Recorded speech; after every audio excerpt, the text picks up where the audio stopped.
I looked at my, Jeff, I want to say this with all honesty because I looked today at my pictures reminded by Facebook about this day 3 years ago. This day 3 years ago, the president's election had just been nullified like a day like yesterday.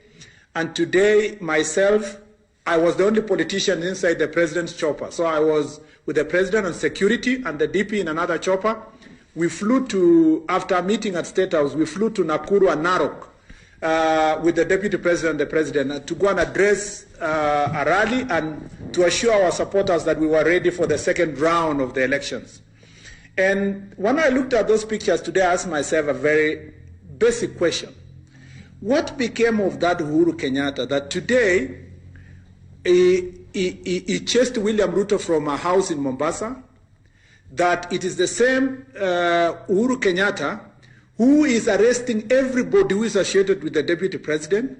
It is the same Uhuru Kenyatta who has not given the deputy president any responsibility, neither does he even invite him for important meetings in the name of using COVID as an excuse. It is the same. Let me ask one simple question. William Ruto decided to support Uhuru Kenyatta in 3 elections, and even way before, in the year 2002.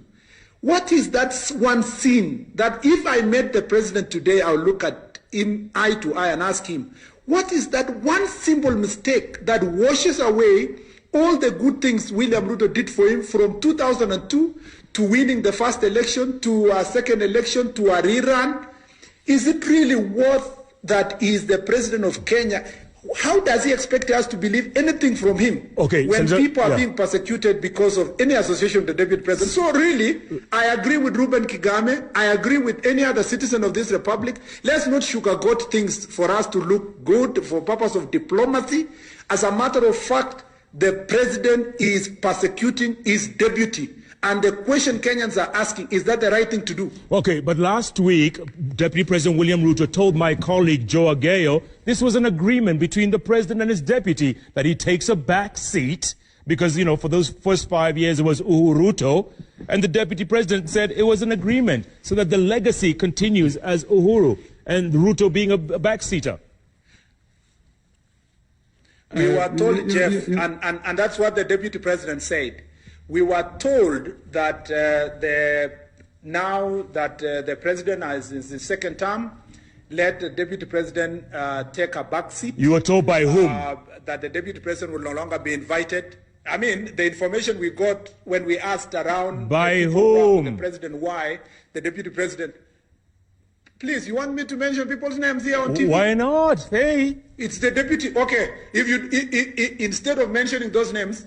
What the deputy president told your colleague Joe Aguayo last week was that the information he got was he should take a backseat so that the president can shine.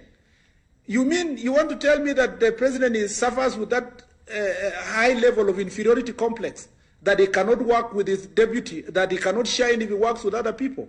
The point we want to tell you, Jeff, is that what Uhuru Kenyatta is doing to William Ruto is not right, and there is no. It will never be, there is no justification. Nowadays, Weston Hotel was there before 2013. The question of the cases they are implicating William Ruto, they were there before 2013. William Ruto and Uhuru Kenyatta were all suspects in ICC. Presumption of innocence was applied in them, and they came to office, they worked as a team. Suddenly now, because William Ruto is likely to be a candidate in 2022, he's become the dirty guy, he's become the corrupt guy, he's the one who should not be associated with the president. Anybody who is around him should be arrested, should be removed from office. What kind of nonsense is that? Okay,